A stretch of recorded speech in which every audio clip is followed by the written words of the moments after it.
Dans cette vidéo, on vous explique comment comprendre vos remboursements de santé. Quelle est la différence entre un médecin de secteur 1, de secteur 2 et de secteur 3? Comment lire son relevé de remboursement? À quoi correspondent les franchises et participations forfaitaires? Autant de questions auxquelles nous allons répondre aujourd'hui. Vous vous êtes souvent demandé quelle était la différence entre un médecin de secteur 1, de secteur 2 et de secteur 3. Eh bien, c'est simple. Le médecin de secteur 1 applique les tarifs de l'assurance maladie. Les dépassements d'honoraires sont possibles, mais à des conditions spécifiques et ne sont pas remboursés. Le médecin de secteur 2 fixe ses propres tarifs avec tact et mesure et peut demander des dépassements d'honoraires, mais ceux-ci ne sont pas remboursés par l'assurance maladie. Et le médecin de secteur 3 n'est pas lié à la sécurité sociale, il fixe son tarif librement sans être obligé de respecter les prix de la convention. Retrouvez le secteur des différents professionnels de santé sur l'annuaire santé Amélie. Prenons maintenant des exemples pour mieux comprendre.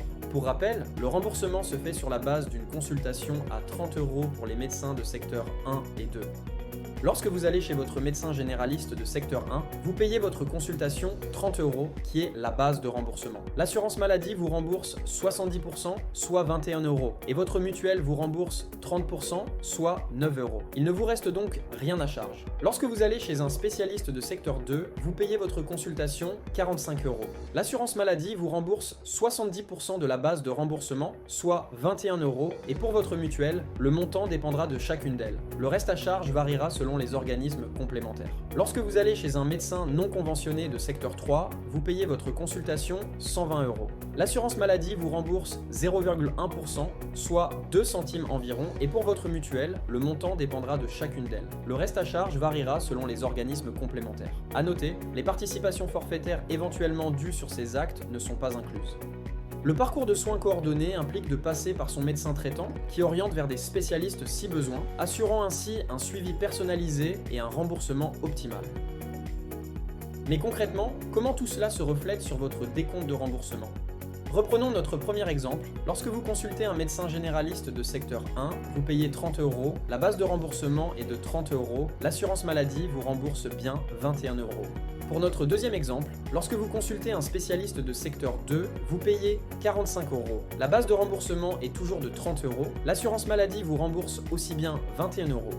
Mais à quoi correspondent les franchises et les participations forfaitaires? Les franchises et participations forfaitaires figurent sur votre décompte de remboursement. Ce sont des montants retenus pour certains soins ou actes médicaux. Ces frais ne sont pas non plus pris en charge par la mutuelle.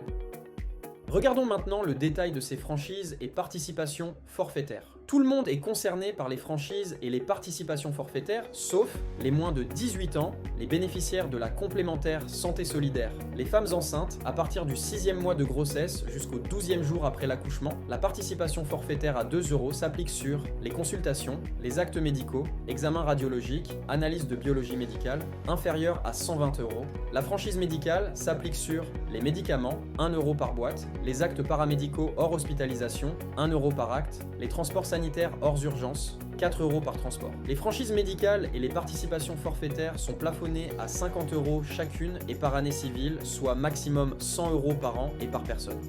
Attention, si vous n'avez pas avancé les frais, tiers payants, vous ne recevez pas de remboursement direct et les participations forfaitaires et franchises seront récupérées plus tard lors du prochain remboursement. Vous pouvez retrouver sur votre compte Amélie votre décompte de remboursement, vos franchises et participations forfaitaires et vos suivis de remboursement.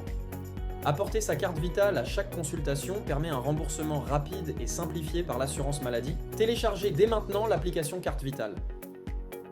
Vous savez désormais tout sur les remboursements. Et n'oubliez pas, notre système de santé, c'est aussi à chacun d'en prendre soin.